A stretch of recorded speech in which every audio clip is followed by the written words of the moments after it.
All right, guys, last of these strength workouts. Again, format, high intensity, push yourself as hard as you can to start, and then the strength later. With the strength, it is not a speed thing. Go slow, control it. I'd rather you do less weight with slower speed.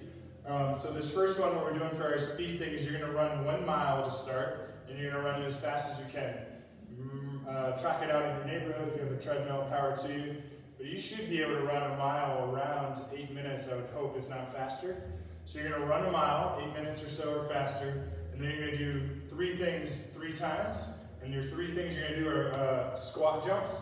So you're gonna go down into the squat and you're gonna jump. And you're gonna do 10 squat jumps. Then you're gonna get on the ground. These are called like butterfly sit-ups. You're gonna have your feet together in a butterfly, and you're gonna do sit-ups where you can have your arms come up over your head, and you're gonna reach in between the butterfly. And you're trying on the way down your best not to just collapse and just be like trash. You're trying to really control that descent, keeping your trunk nice and stable. Then you're gonna get up and do 10 jumping jacks, traditional old school jumping jacks. So again, squat jumps, get to the ground, butterfly sit-ups, get back up, 10 jumping jacks. And you're gonna do that 3 times, and then you're gonna go run another mile. 3 times with that circuit, run a mile. That might take you 30 minutes to do that whole process. That's a little bit longer of a high intensity workout. But with the mile, don't just casually go. I want you to push yourself as fast as you can. Then when we get into the strength, you're gonna slow your tempo down quite a bit, and you're really gonna take your time on this. So we're gonna use our backpack again. You're gonna do what are called kickstand deadlifts. So here I want you to go slow, but with that what you're gonna do is you're gonna have 1 leg forward, 1 leg back. And I'm gonna try to do my best to get all my weight on that back leg, and I'm gonna hinge. And I'm using my front leg like a kickstand where I'm putting very minimal weight on it. And I'm gonna use that backpack as just something to add a little bit of load through it. So I'm here, and it's kind of like I'm doing a 1 leg deadlift. Stay nice and rigid through your spine, switch your legs. You're gonna do it on both sides. If you have a dumbbell, put 2 dumbbells in each hand, or sorry, 1 dumbbell in each hand, or you can hold a really heavy one and hold it kind of like I was doing with the backpack there. Then, we're gonna get into 3-point plank hold. So by that, you're gonna start with your feet traditionally a little bit wider than you normally would, but I want you to try to hold a plank or the top of a push-up with just your 2 feet in your hands. And the key there is trying not to rotate your pelvis and obviously trying not to sink. So the first set you can do it with 1 hand, with the next set you can do it with the other. Then the last part of this sequence, outside of the deadlifts and the planks, are doing like high steps. So I'm going to show you from my backside, but I'll turn around in a sec. You're going to lean into a wall. You're going to put your hands on the wall. You're going to go 1 hand, 1 leg up in the air. You're going to keep that knee nice and high. I'm driving my hips into the wall, and I'm going to go up onto the toes. When I go up on my toe, I'm trying my best to load my big toe, not roll onto my pinky. As I'm doing that exercise, I want to stay nice and rigid with my spine.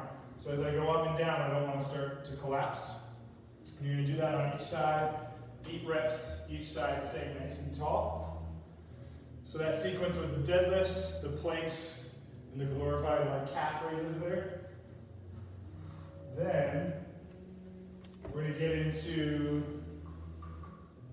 then we're going to get into the next circuit. So the next circuit's going to be a little bit more dynamic.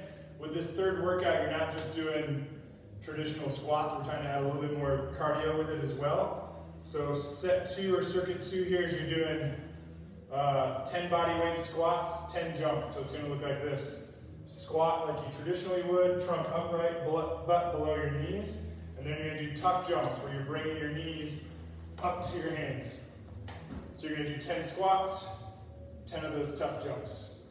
Then you're going to go into hip thrusters, which we've done already, but you're going to do it on 1 leg. You're going to find your couch, your bench, whatever you got, a chair will work. You're going to have your hips up in the air.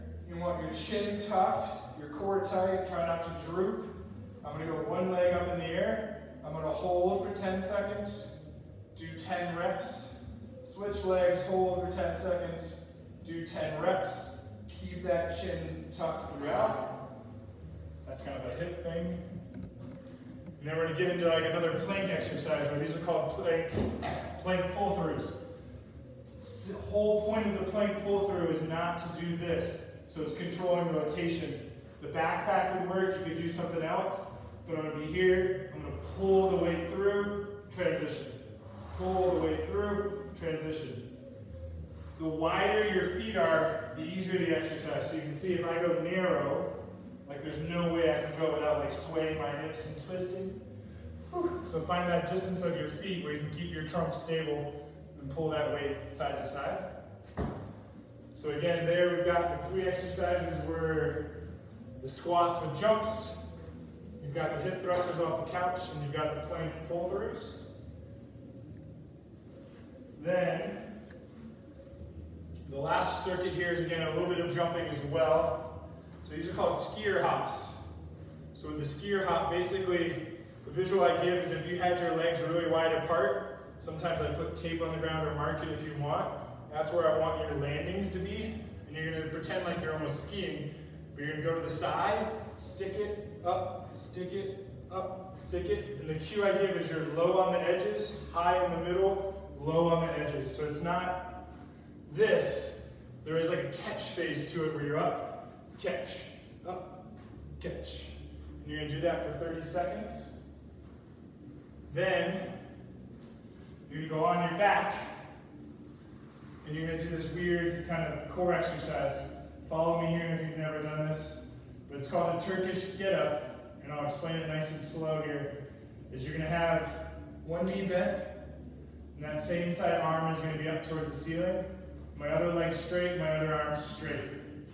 And the cue I'm gonna give without letting my spine round, can I pop up onto this elbow? Nice and straight back.